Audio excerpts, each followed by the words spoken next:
Well, Flushing, Queens is one of the most diverse neighborhoods in the world. International crowds are going to flock to that area starting Monday for the U.S. Open. Of course, a lot of people go out there for a ball game, and residents want to show folks that there's a lot more to Flushing than just a great tennis venue or a Mets game. The Discover Flushing neighborhood walking tours begin on that same day. They're free.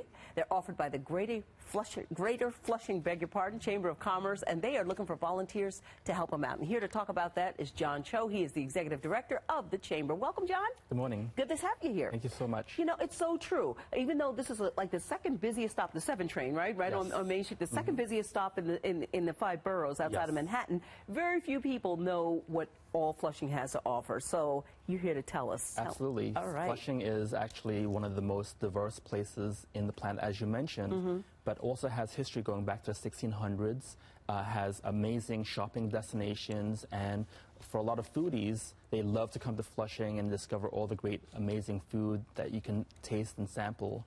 Well, how are we going to get them to stop? To get off the train and instead of going to the game or to the tennis center to stop in the Flushing? You're asking for volunteers to come in and give people these walking tours. Sure. You know, we have a lot of neighborhood pride in Flushing, and we want people to, especially young people, to come and be engaged and to learn about the community, but then to share that information with people coming from around the world to visit the U.S. Open. It's only a 1 stop away on the 7 train. And you talk about the birthplace of religious freedom. I find it fascinating that the old Quaker meeting house there on Northern Boulevard, that's what you're talking about. I mean, the abolitionist movement had its roots there, as well as you said, some of the first recorded documented support for religious freedom can be found right there. Sure. Flushing was part of the Underground Railroad.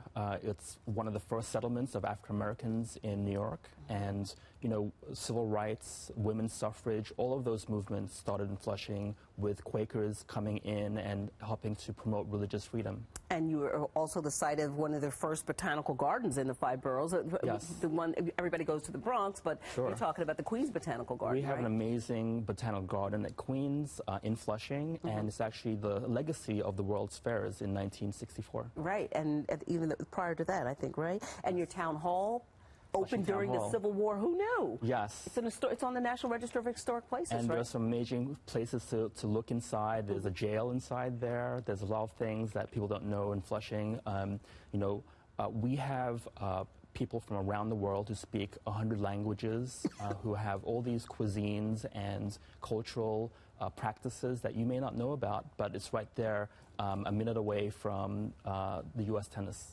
But the food is a big draw. Absolutely. We have had chefs like Anthony Bourdain come and discover Flushing as a foodie destination, and we want to really provide a welcome mat to people coming and say, hey, you want to discover Flushing, here's your opportunity. So if these folks who want to come and volunteer to take people on a walking tour, how do they do that?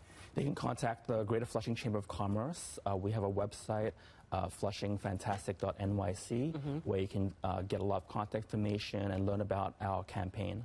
All right. John Choe, Flushing Chamber of Commerce, thank you so much for coming in. Thank you so much for having me. It sounds like a good trip to Flushing's in my future. All right. Appreciate it. Thank you. We'll be right back.